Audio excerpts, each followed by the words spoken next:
You make thousands of decisions every day, but here's the unsettling truth. Neuroscience suggests most of them aren't really yours.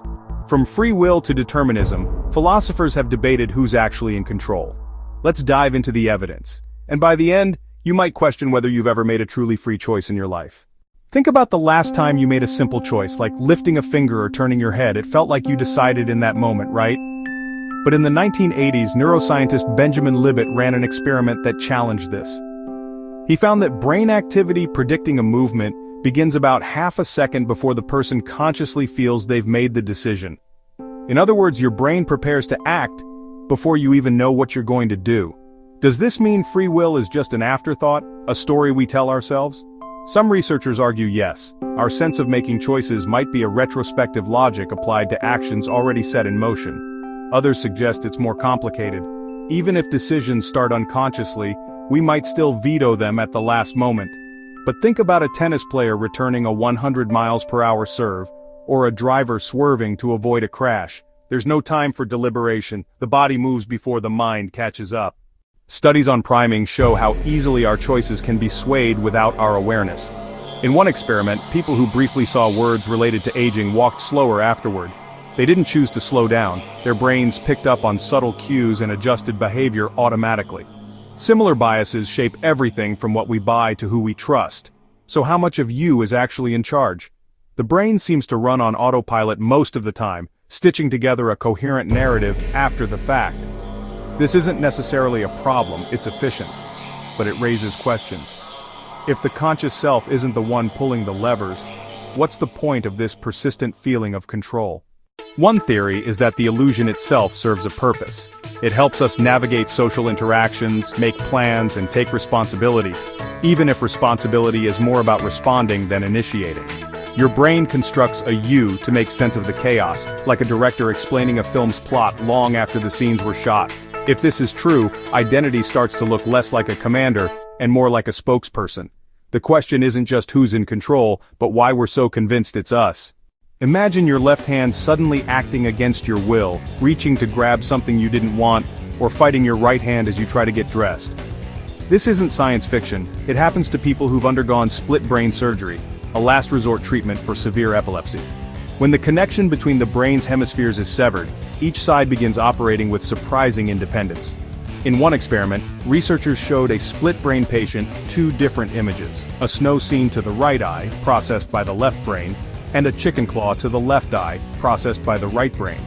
When asked to point at matching pictures, their left hand chose a shovel, for the snow, while the right hand chose a chicken, for the claw. Asked to explain, the patient, whose speech center sits in the left hemisphere, confidently said the shovel was for cleaning out the chicken coop. The left brain, unaware of the snow image, invented a plausible story to make sense of the hand's choice. This goes beyond mixed signals. There are cases where one hand slaps the other for moving too slowly, or unbuttons a shirt just as the other hand buttons it. The right hemisphere, which lacks language in most people, seems to have its own preferences and impulses. But the left hemisphere, with its capacity for speech, takes charge of explaining everything, even when those explanations are pure guesswork. Neuroscientist Michael Gazzaniga calls this the interpreter mechanism.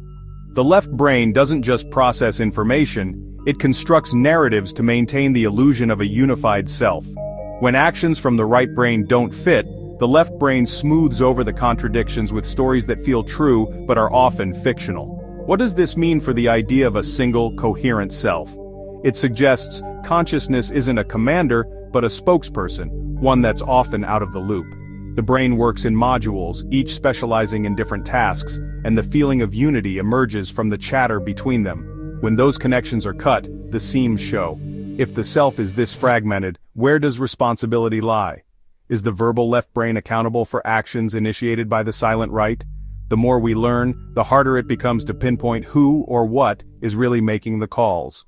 Consider the case of Charles Whitman.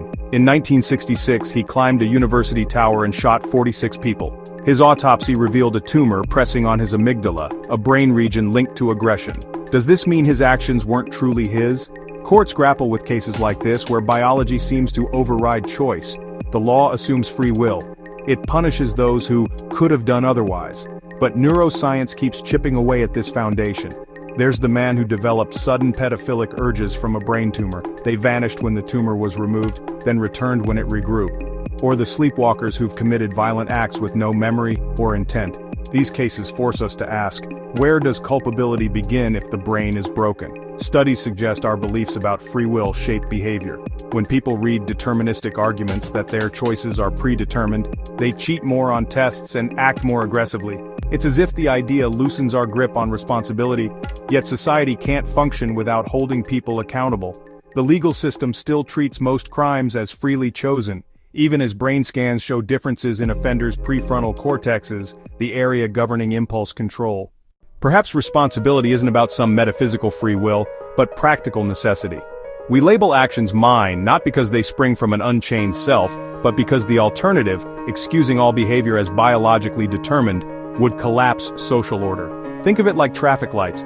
They don't exist because cars have free will, but because systems need rules to function. The discomfort comes when science reveals how fragile our control really is. Your genes, childhood, even gut bacteria influence decisions you claim as yours. Prison populations have higher rates of traumatic brain injury than the general public. That doesn't erase harm, but it complicates blame. So what do we do with this knowledge? We can't discard responsibility, yet clinging to pure free will ignores the evidence. Maybe the answer lies in focusing less on punishment as retribution and more on prevention and rehabilitation. Understanding the roots of behavior could lead to better solutions than simply asking, why did you choose this? If our actions emerge from a web of biology and circumstance, perhaps the question shifts from, are we free, to, how can we create conditions for better choices? The illusion of control got us this far, but now we're standing at a crossroads where neuroscience meets morality. The law will need to evolve, not to excuse harm, but to address its real causes. That leaves us with a personal challenge. How do you live knowing your choices aren't as free as they feel? Do you double down on the illusion or find a new way to frame intention and accountability? What if the weight of choice isn't freedom, but a burden?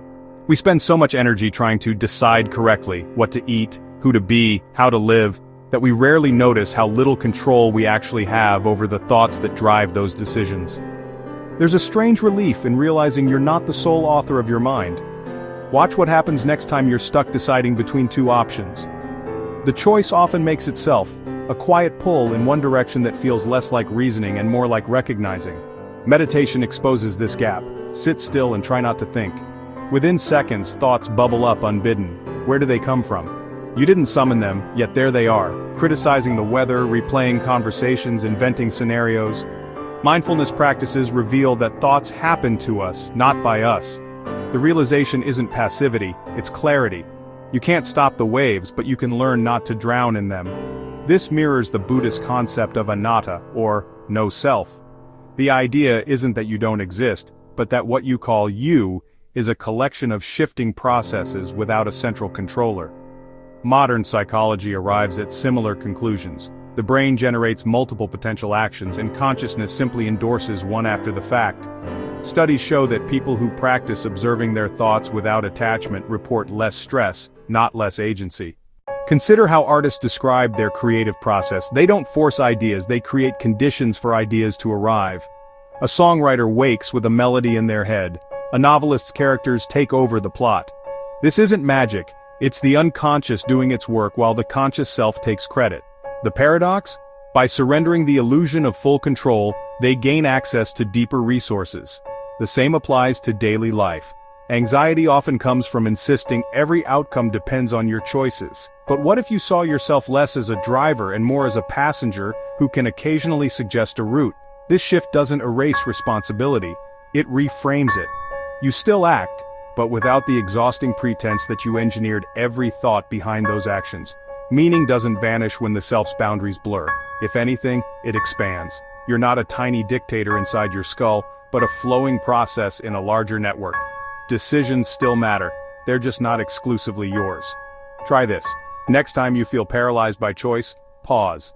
Notice how the I that's deciding is itself a fleeting thought. The freedom comes not from controlling the stream, but from no longer mistaking yourself for the water. Here's the conscious twist. You don't have a self, but you do have editing rights.